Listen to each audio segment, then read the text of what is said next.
Da. Mm. Da vet alle sammen at recording starter. Husk på å minne meg på til neste sesjon også.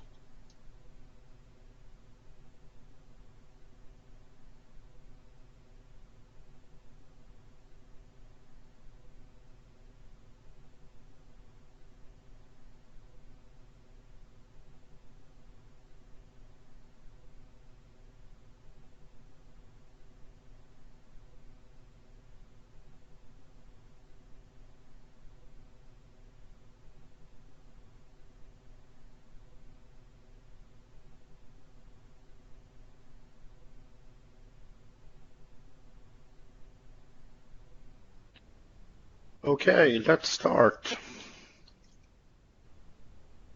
So this is module 3. We're going to discuss passwords, give you some tips and tricks how to troubleshoot them. We're also going to go through fine-grained password policies. So we got a lot to do, so let's start.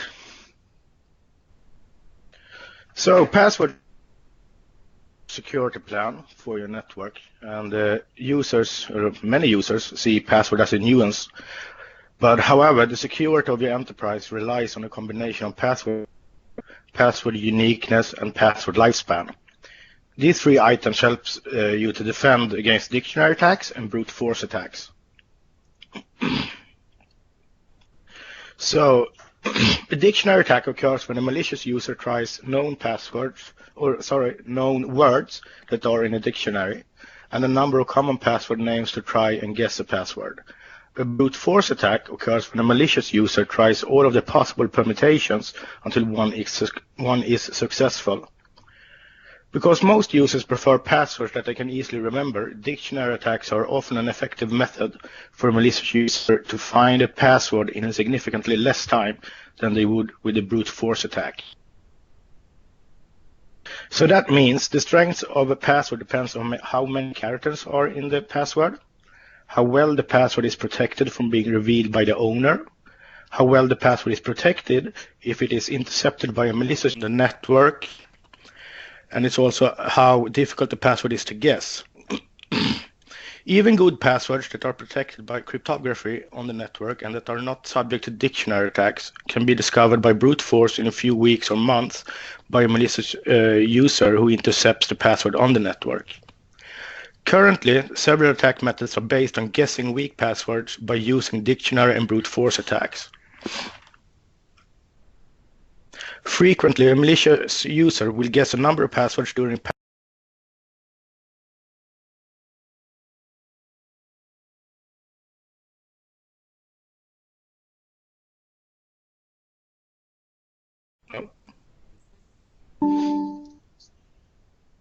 as I said, to help prevent the attack from being successful, you can configure account lockout settings. The result of this configuration is that the associated account is temporarily disabled if a specified number of incorrect passwords are tried. This helps to prevent a successful attack by preventing the attack from being used, or actually preventing the account from being used, sorry. However, a legitimate user cannot use that account until it's unlocked, so that becomes a nuisance to the end user as well. So if we look at password complexity, so a complex password that is enforced by the OS is one of the most effective methods you can use to deter the opportunity for a successful attack. So when you configure both an expiration time and a minimum length for a password, decrease the time in which a successful attack could occur. So let's give an example. When you enforce password complexity with a password length of 6 and set the password to expire in 60 days, a user can choose from a permutation of 26 lowercase characters, 26 uppercase characters, 32 special characters, and 10 numbers. So that means that 26 plus 26 plus 32 plus 10 equal 94 possible characters in a password. So 94 to 6 unique password permutations. That's a pretty hefty number. So with a 60-day password expiration time, the malicious user would have to make 100 passwords every second to attempt all of the possible passwords during that password's limited lifetime, which is 60 days.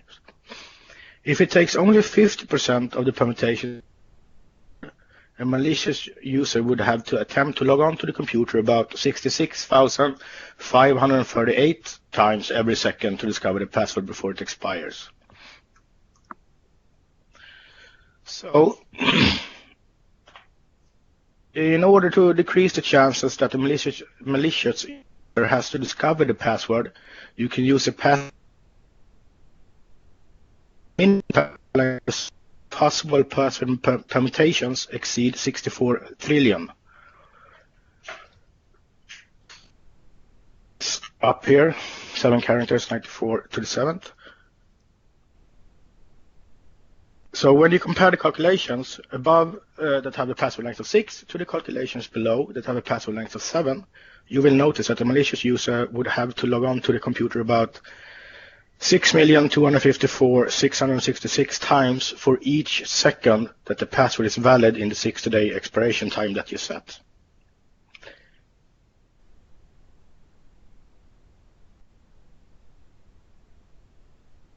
A little discussion about passwords versus passphrases.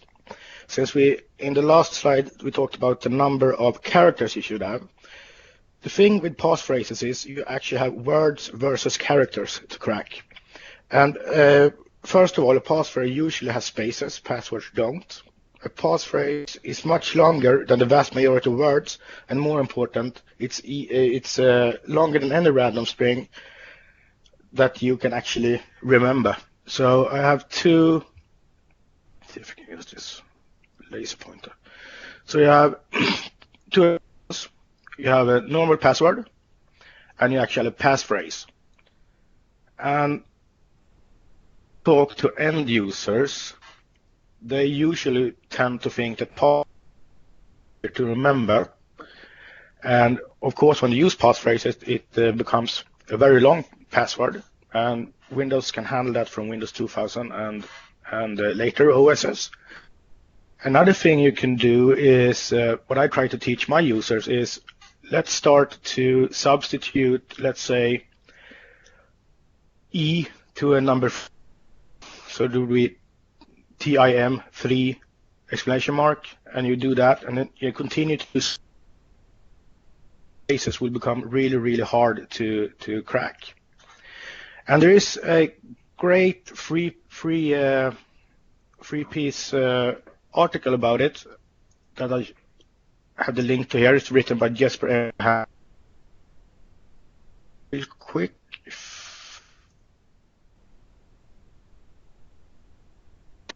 It's called The Great Debates, Passphrases versus Passwords.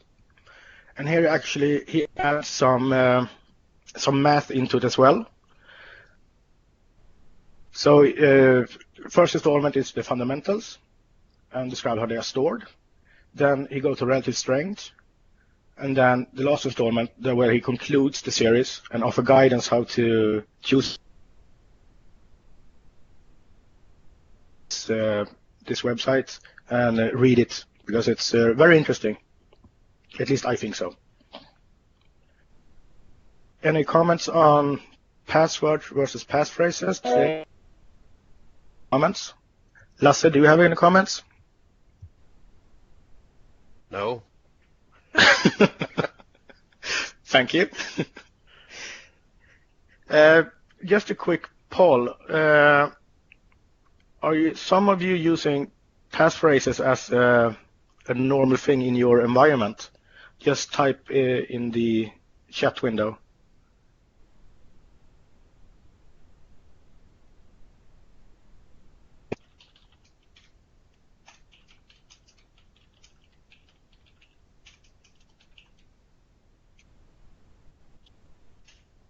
I don't use passphrases. I'm lazy, or a lazy typer. You still have password 1, right? Yes.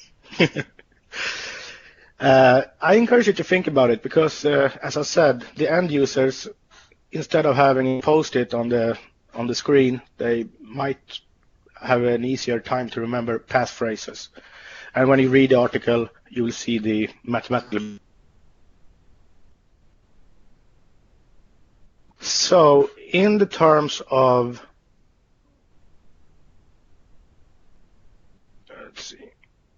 sometimes. Good odd. Why isn't this? Oh, there you go. So authentication when it comes to passwords and passphrases.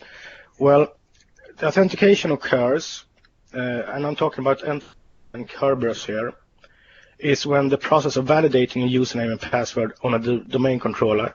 So if you see, as I stated, it's the initial when you press Ctrl-Alt-Delete, when you attempt to unlock a locked workstation,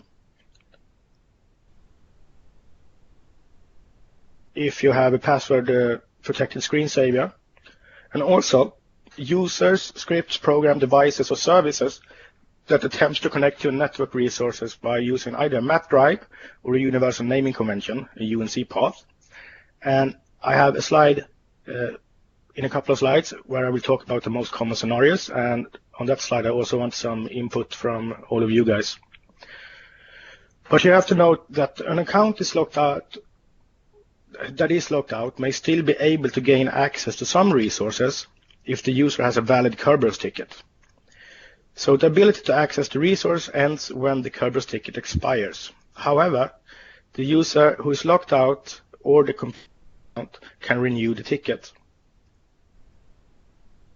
So Kerberos says, I can't give you another ticket because you are locked out. But as long as you can actually access resources.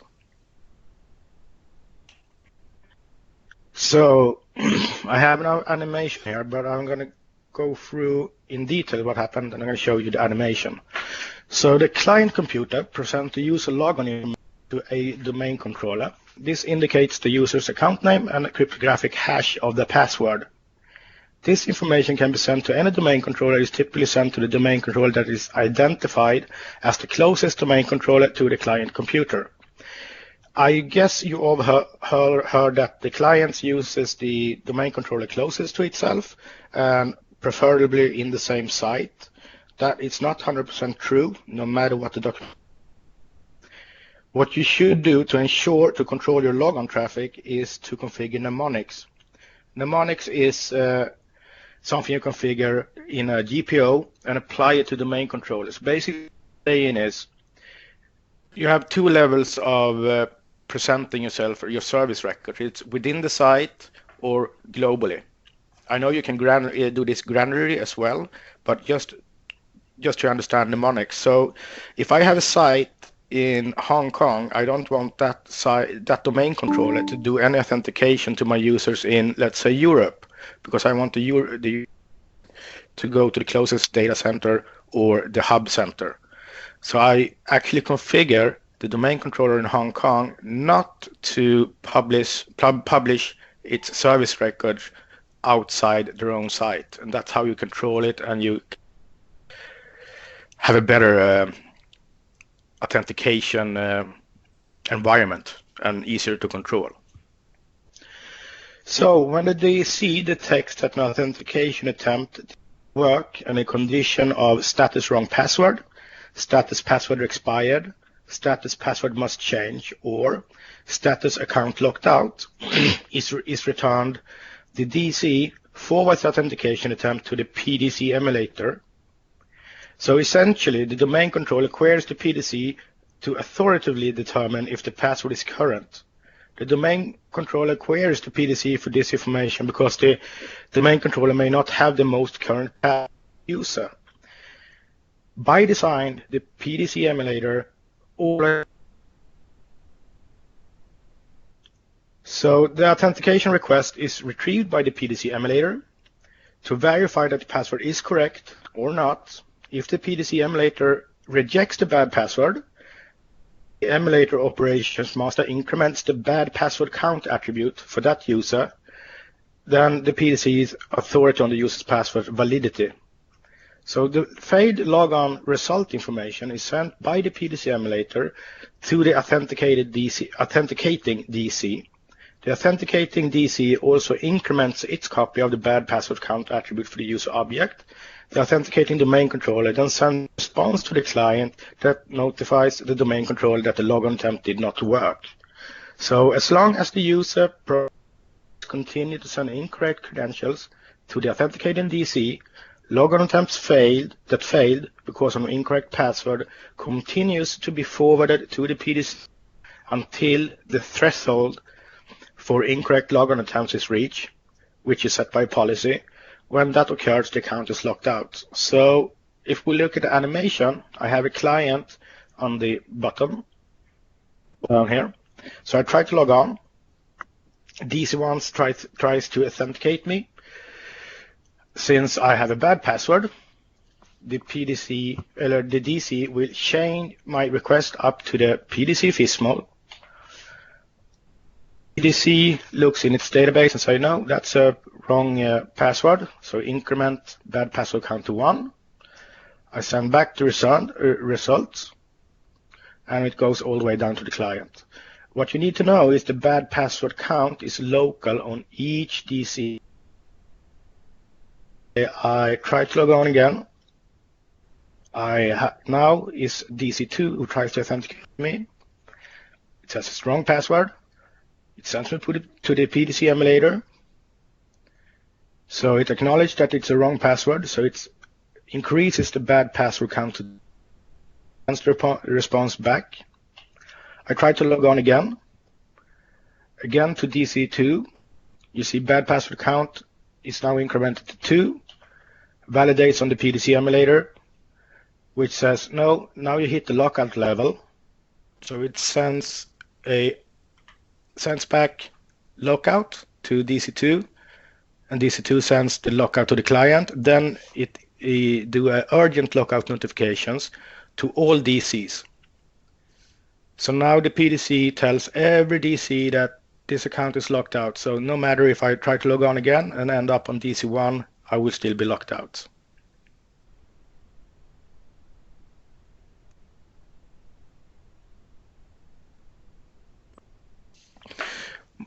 So that process is called PDC chaining. And that happens if a DC can't authenticate due to wrong password, old password, must change password, or account lockout. A PDC chaining is happening. There are exemptions for PDC chaining. There's a registry value called avoid PDC on WAN, and PDC is in another site. So if I have that configured, I will not do PDC chaining. Then the authenticating DC will see its own database as the master. And when would you do avoid PDC on WAN? Well, slow network, bad WAN links, so to say. And if you have you want to have a special site or a lag site or something, you don't want it to go out and do any updates or talk to anybody. So there are circumstances when you want to do it. Another thing would be, let's say you have a domain controller on a ship, and the ship is out to sea, and you have satellite links. It costs too much just to do PDC chaining, so you set avoid PDC on WAN instead.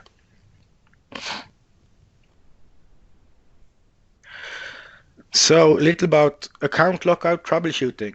Well, the thing is, not much has happened since 2003. Windows 2003 had the most useful things. The first we have is password history check. It's called N-2. So from Windows 2003 and later, when it increments password count, it checks the invalid the password history. So if the password is the same or in the password history, bad password count is not incremented for both NTLM and Kerberos protocols. This change to domain controllers should reduce the number of lockouts that occur because of user error. Because one of the things and feedback and the support calls on Windows 2000 was, especially after people come back to vacations, the help desk got too much to do, and it was always because of the user had forgot. The other one is single user object on demand replication. In short, it overcomes the reset password issue due to replication latency by allowing the domain controller to contact the PDC to request an update of the user object that failed authentication because of the incorrect password. So what this mitigates is it helps to ensure that the authenticating DC receives the most current user account information as quickly as possible. We also had another new thing, which is optimized replication frequency. This optimization improves the replication of a password change in a site because it decreases the chances that the DC would have to contact the PDC operations masters or the PDC emulator.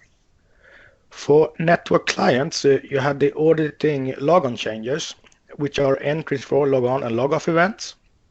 You also have the auditing of process encountering authentication failures.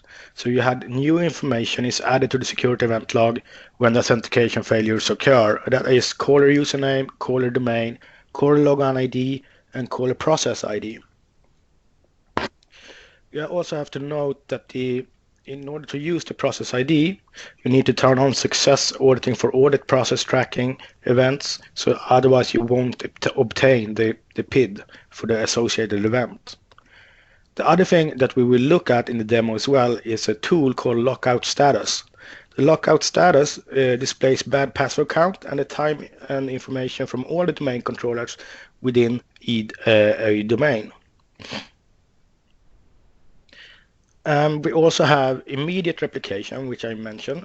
When a password change occurs, it's sent over NetLogon secure channel to the PDC emulator.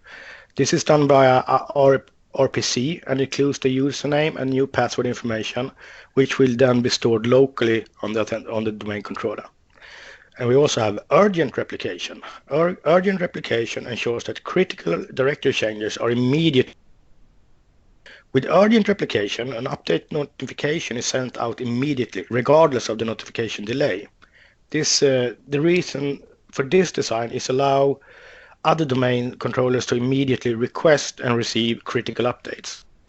So what's the difference between them? The only difference between urgent replication and typical replication is the lack of delay before the transmission of the change notification. So basically, I don't care about the replication window. I just say, hey, I sent my change notification and I do it now. So if that occurs, or if that does not occur, urgent replication is identification. So when replication partners request and subsequently receive the urgent change, they will also receive all pending updates from the source domain, only the urgent updates. When either an admin locks an account, manually sets password expiration, or set the user must change password next logon, or resets the password on an account, the attributes are immediately replicated to the PDC emulator, and then they are urgently replicated to other domain controllers that are in the same site as the PDC. By default, urgent replication does not occur across site boundaries because administrators should make manual password changes and on domain controller that is closest or within the user site. Let's see if let's see what's okay. Lasse, you posted a link.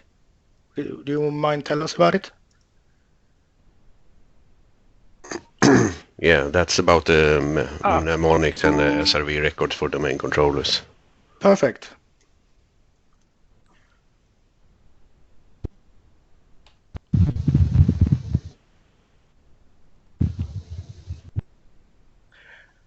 So, settings for the event log. For when you do troubleshooting, you might sometimes need to change the setting for the security event log, and you might increase the log size. You might have to change the retention method, so overwrite is needed, or set a maximum number depending on how often or how much of the account lockout issue you are actually experiencing. And to make it easy to search multiple computers for specific events, I usually use a tool called EventComb MT, which is a standalone tool, and it's multi-threaded, and it gathers events from multiple computers to one central location, and then it searches those event logs for specific data that you asked for. And it also has some built-in predefined searches, and I will also show you that in a few minutes. The other thing to think about when you're troubleshooting is the NetLogon logging. So in order to capture NetLogon and NTLML events, you must use NetLogon logging, which must be configured on all domain controllers that are involved in user authentication. Otherwise, it's hard to find out the authenticated domain controller. So basically, you can use lockout status tool or type ZL in a command prompt, and then you will find out who is the authenticating domain controller. The other thing is, so to enable netlog logging, you type nltest dbflag 2084f. The log is created in system root debug netlogon log. If the log file isn't there, restart the netlogon service. The space required will never be more than 40 megabytes. When log file reaches 20 meg, it is renamed to netlogon.bak, and a new netlogon log file is created. When a new file reaches 20 meg, the netlogon.bak is truncated, and the current netlogon log file is renamed to netlogon.back or bak. So you also need to understand that there will be a slight performance impact when you use netlogon logging. So when you're done logging, you should disable it immediately, and the command for that is nltest dbflag 0. Kerberos logging. If the account lockouts involve Kerberos clients, you have an option to enable Kerberos logging on those computers. But you won't typically perform this step until you have there is an authentication issue that is related to Kerberos. And you do this in the registry on the, let's see, what is it now? Local machine system, current control set, control, LSA, Kerberos, parameters, and the name is log level, and you set it to 1. And when you do that, you also need to restart the computer before it starts to log event log. The same goes for Kerberos logging. There will be slight performance impact, so when you're done, delete the log level key or set it to 0 and restart the computer. So now we have configured a lot of loggings. Now you need to think about log retrieval. So when all auditing and logging settings have been applied, you have to wait until account lockout starts to occur, and when they do, you need to retrieve both the security and system event logs, and of course netlogon.log if you use it. And you need to do this on all the computers that are involved. This includes the PDC emulator, authenticating domain controller, and all of the clients that have a user session for the locked out user. To determine the domain controllers that are involved with the lockout, I recommend using the lockout status tool and the user account that is locked out. This tool gathers information about the account from all domain controllers and event comb MT to gather specific event log data from multiple computers to one central location. And I will do a demo about that pretty soon. So analyzing information. As I said, obtain security and system event logs from all the computers. And you also need PDC emulator and every domain controller that are involved in the lockout. And now it's important to start looking for pre-authentication failures in the secure domain controllers which has the users locked out. This event displays the IP address of the client computer from the incorrect where the user typed the incorrect credentials. Also, when you view these events in the security event log from the PDC, an IP address with an event may be the IP address of another domain controller because of the chaining.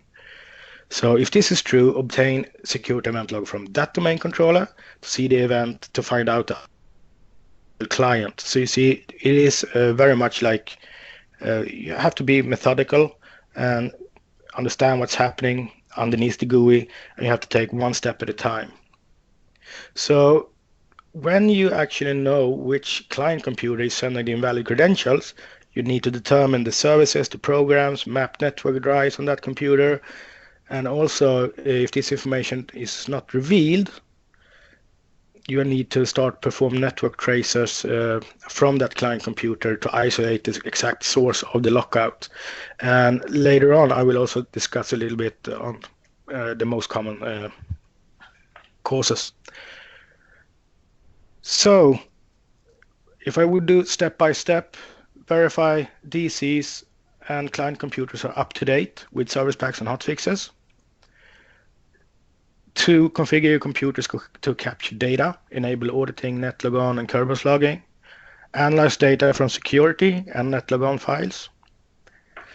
And you also need to analyze logs on the computer that is generating the account lockouts. Otherwise, you'll never find the root cause. So let's see how these log entries. Where do I get? Okay, there we go.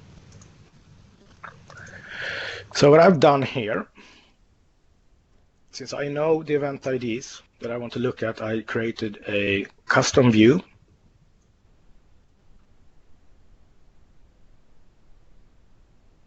And we have a test user, which I tried to log on to this. This is I tried to log on to. I have the account name is test. The domain it belongs to is demo. I have a password has expired. So that's the first thing. I can also see the source network address. Since this is locally on my DC, it's just showing me 127. The logon process user 32. Negotiate. So I then change the password, and then I log on. I see DC1. I see my account name test. Unknown username or bad password. This is my source. Negotiate. Then I do this, and the third time I did it wrong. I said a user account was locked out. I can see the account name, the security ID. I also see that it was from the POC DC1 computer that it was sent, which also is the same computer. I also mention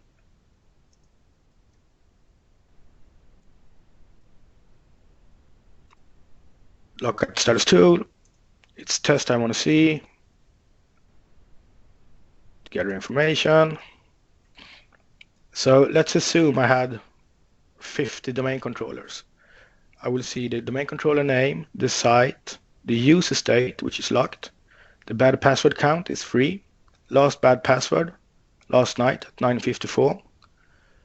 I set it 9:59. As you saw, the events was pretty close. I have the lockout time 9:54:17, and the original lock was made on DC1. So this is a really, really nice tool to see what's going on. And I'm doing 2 demos in one here. This is the other tool I was talking about, which is event-com-mt. So you have some built-in searches. So if I do account lockout status, since this is an old tool, it will get the appropriate event IDs. But since I got server 2012 or 2, I add the relevant IDs as well, 4625. And I start searching. And it has to go to stuff happened in my environment. So there's a lot of stuff we will go through. Then I'll see I've been, well, where I got it from, DLL cache and so on and so forth. And then for each domain controller that I find something that is relevant, I'll get it in CSV style. So this would be the lockout. Let's do this instead. And I have the same information I got from the event viewer. So if you don't forward events, which you can do today in the event viewer to a central location, event-com-mt is really nice to have, because it will take all the DCs, servers in the site, single server, all GCs, and so on and so forth, and run it multi-threaded, and you will get only the logs where an event has occurred that you search for, and then you can actually import them into Excel or something to make it more readable. But it's a very easy way to get a really good overview of what's going on. So let's see, where is...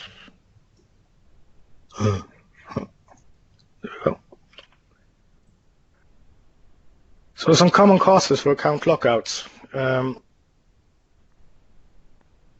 First of all, when you have a computer that sends some lockouts, an account is being locked out, you need to look into programs, which is, first of all, many programs cache credentials or keep active threads that retain the credentials after a user changed their password. That's one common cause.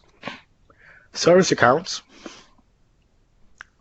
There are actually 2 points to service accounts. One is that service account passwords are cached by the service control manager on a member computer that use the account as well as the domain controller. If you reset the password for the service account and you do not reset the password in the service control manager, account lockouts for the service account occur.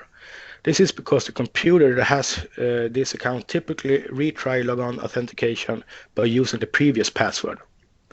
If you want to know if this is occurring, you have to look for a pattern in the netlogon log files and in the event log files on member computers, and you can then configure the security control manager to use the new password and avoid future account lockouts. There's another thing also related to service account, and that is by default, most computer services are configured to start in the security context of the local system account.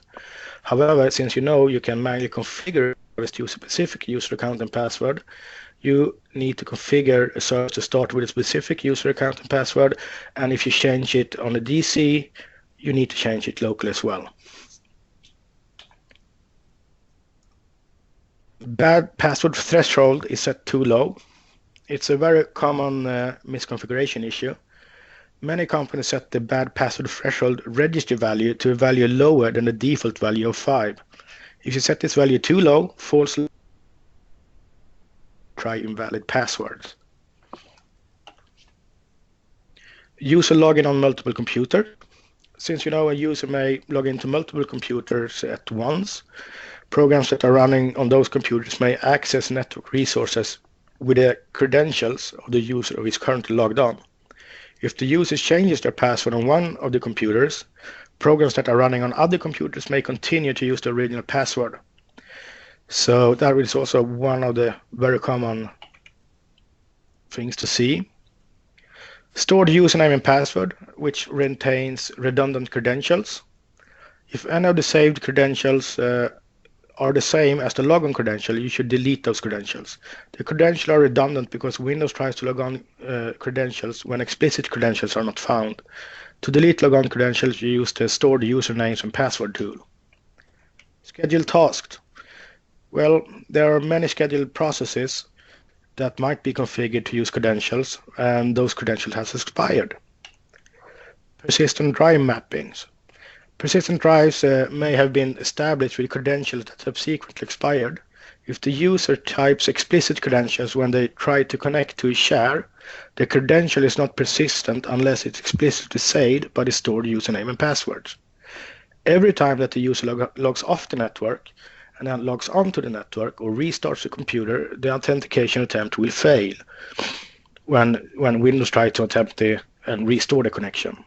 To avoid this kind of behavior, you configure NetUse so that it do not make persistent connections. AD replication. User properties must replicate between DCs, we all know that. And we need to ensure that account lockout information is processed properly. So AD replication is extremely important, and you need to verify it on a continuous basis. Disconnected TS sessions. Disconnected TS sessions may be running a process to access a network resource, and you have outdated authentication information. Disconnected sessions can have the same effect as a user with multiple interactive logons and cause account lockout by using outdated credentials.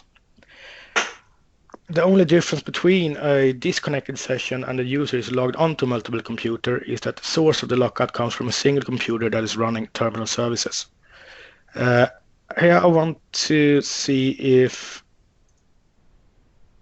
there are other people that have other ideas for common cause for account lockouts.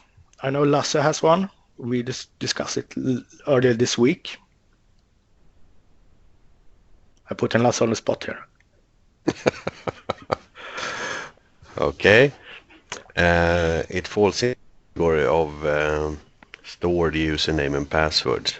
It's when people do active sync on their mobile devices to synchronize their email with Exchange. That's a fairly common scenario when you change your domain username and password from your PC, but you forget to change them on the mobile device, and you have a problem with your lockouts account.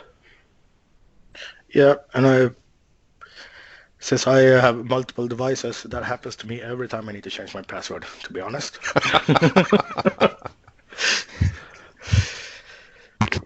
Yeah, so Even geeks fail. exactly. I already touched them on the AL tools, event combo MT and account lockout status. I'm gonna skip that, and we're gonna go straight into fine-grained password, which is new since 2008.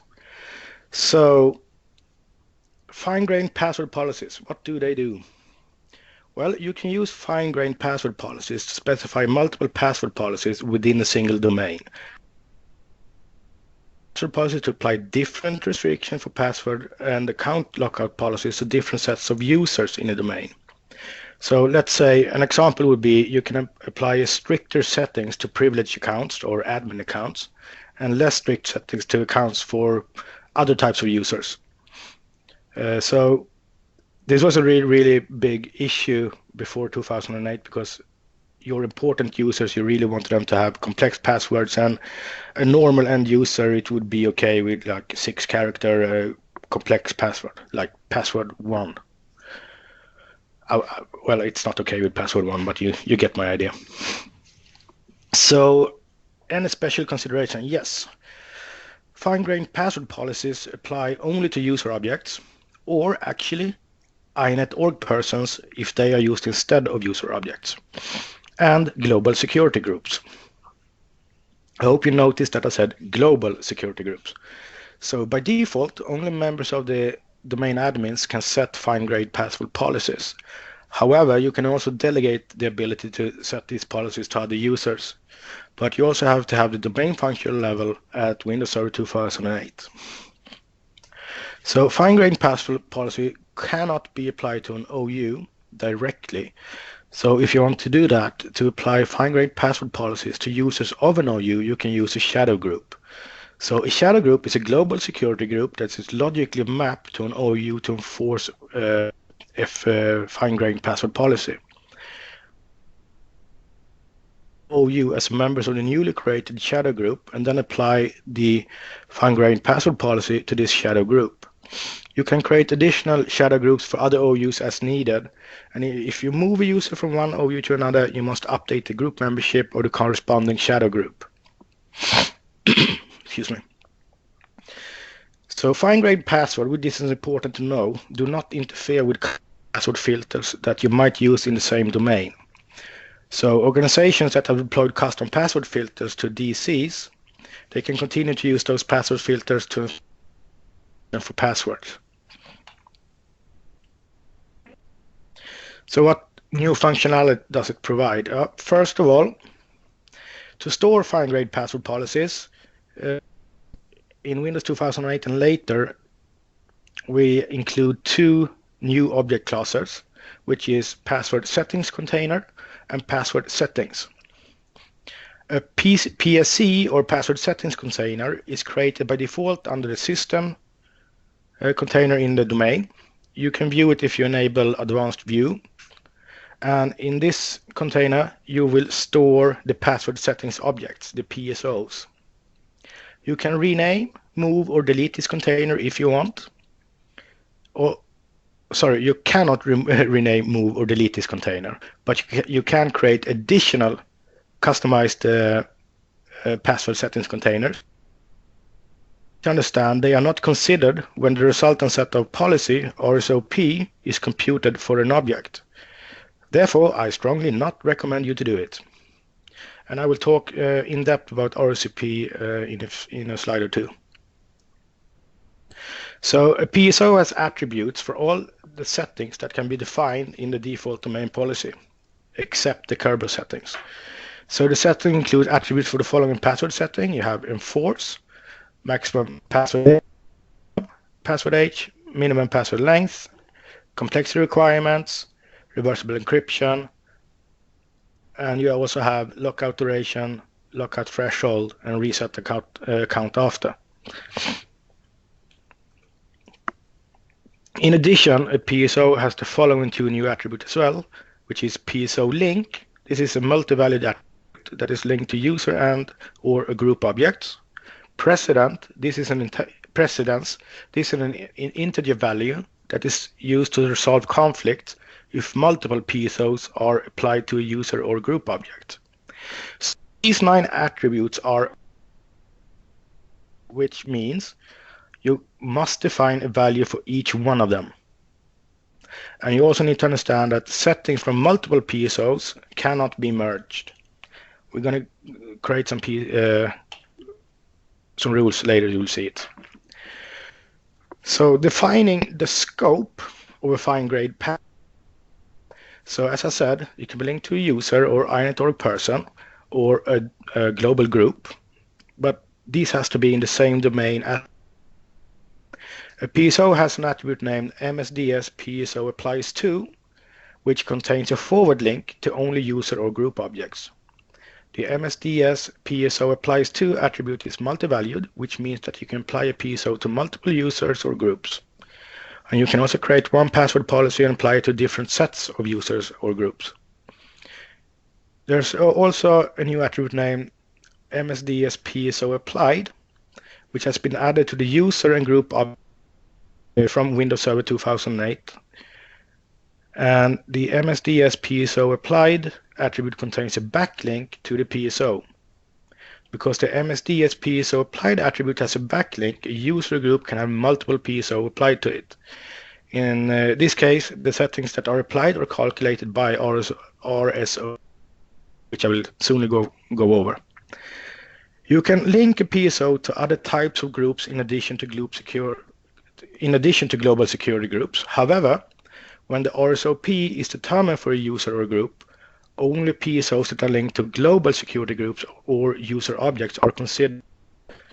So PSOs that are linked to distribution groups or other types of security groups are ignored, and therefore I always say only use global groups.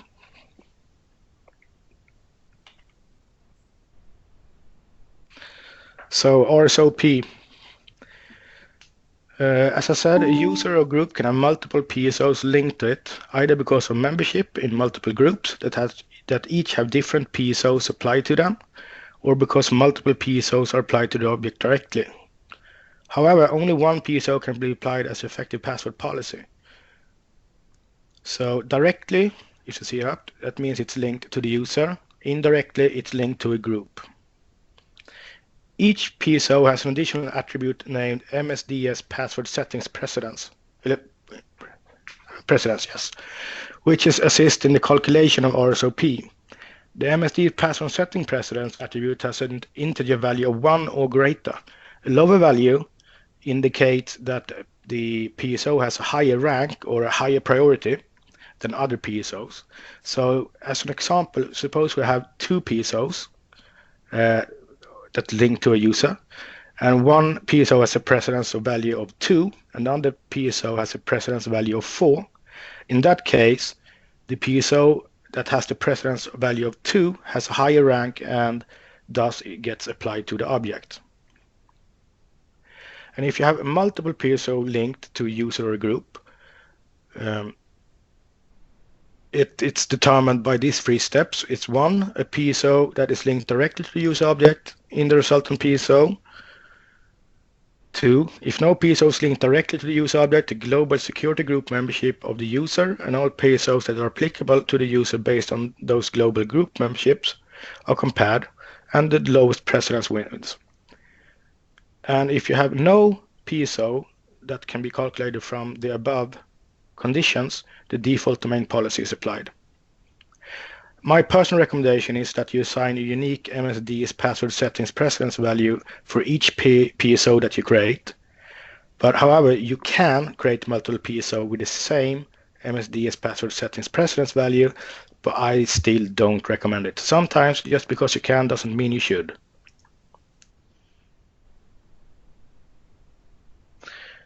So let's see. So if I have multiple PSO and I have the precedence value that are obtained for a user from conditions 1 and 2, and a PSO with the smallest GUID, if 1 and 2 can't determine, what it means is the smallest GUID is being applied. The GUIDs are compared at the byte level, which is the rightmost byte of the first portion of the GUID is compared first. So we have an example here, PSO1, PSO2, and you have the GUIDs from them here. So by first looking at it, you might think that PSO2 would be applied since 7B comes before D1, but that's numerically, because PSO1 will win because you do a memory comparison operation to compare the rightmost byte of the first portion of the GUID, and that is 12 compared to 4E.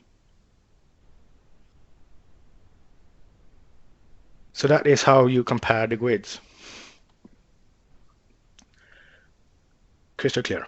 Another new attribute named MSDS result PSO has been added to the object. And you can query this attribute to retrieve the DN of the PSO that's ultimately applied to that user based on the rules listed previously.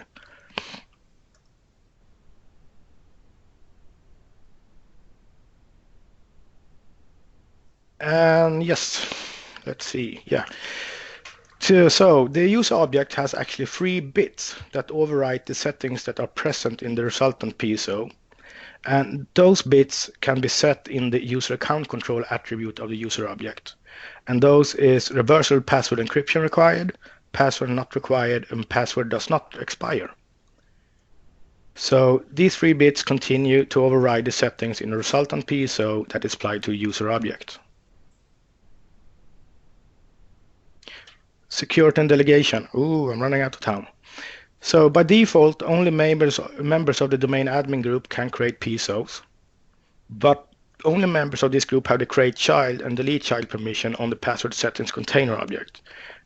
In addition, only members of the domain admins group have write property permissions on the PSO by default. So members of the domain admins group can apply a PSO to a group or user, but you can delegate this permission to other groups or users as well. So that's just normal delegation in AD.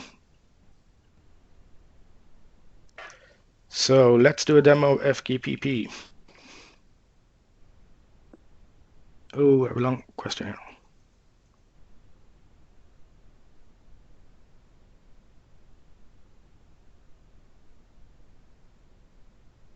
Yep. I totally agree with Lars Berglund. So let's see. Let's do find great password. So I'm in the administrative center, the tree view. I'm trying to find. I'm blind. System. There we go. Password settings container. I already have 2 in here, but let's create a new one.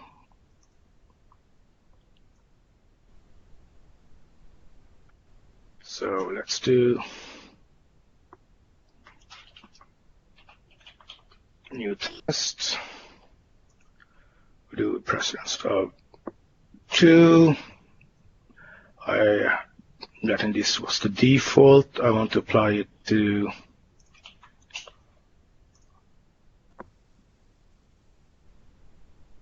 no. I want to apply it to what do I want to apply it to? I need to create a group.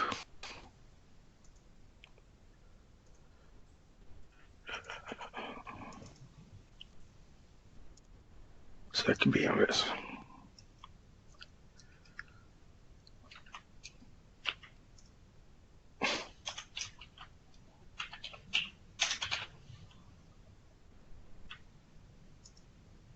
Huh?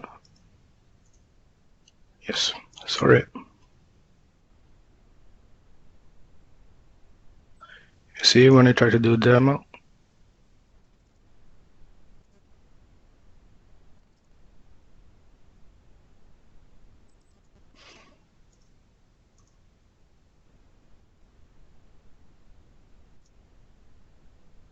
You saw that the group was actually a universal group first. I changed it to global group, and now I can actually select it. So I will new test, select enable all users.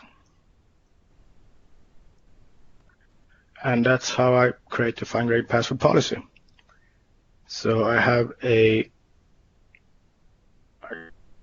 like LDP error. Come on.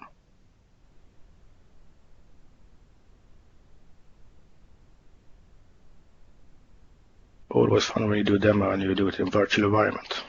Oh, there we go.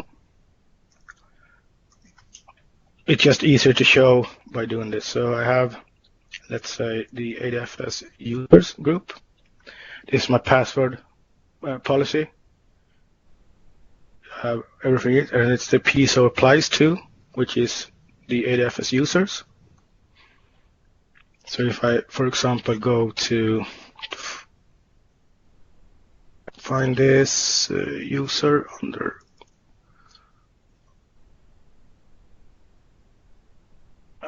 let's see if it's in there. So then I look at the actual user.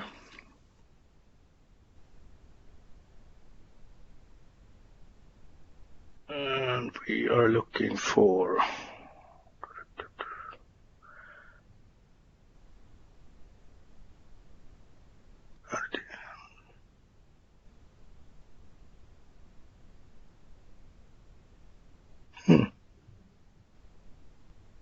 I must be blind.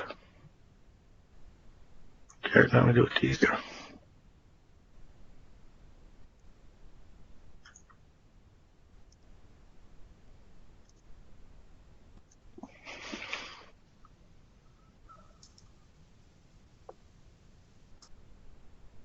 I have my MSDS result on PSO, which you can query, and that will say which fine-grained password policy that applies.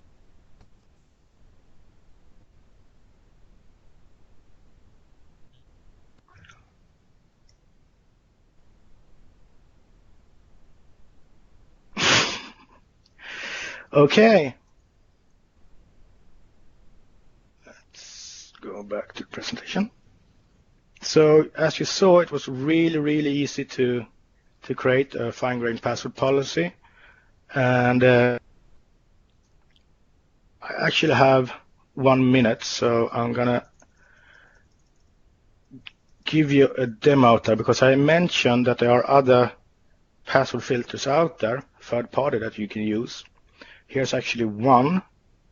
So if you really want to have granularity for your password, you can actually use a third party tool like this. This is from software. So I can actually tell them to require free uppercase, you need free lowercase, you at least 1 digit, 1 special characters, and dictionaries to it. So if your password is personal dictionary, you can download it to create your own. It will not be allowed as a password. So there are more granular expressions. For example, you can tell it to disallow full username in a password or part of your username, disallow the first character, and so on and so forth.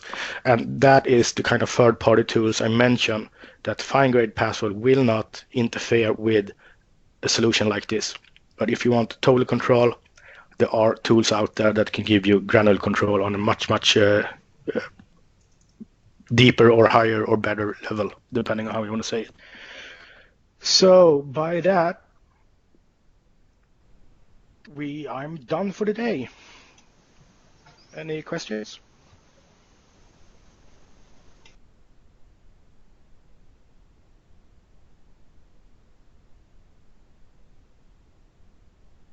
Okay, no question.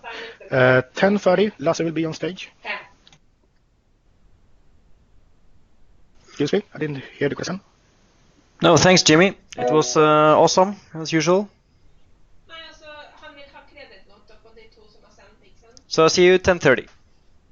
Yep. Thank you. Bye bye.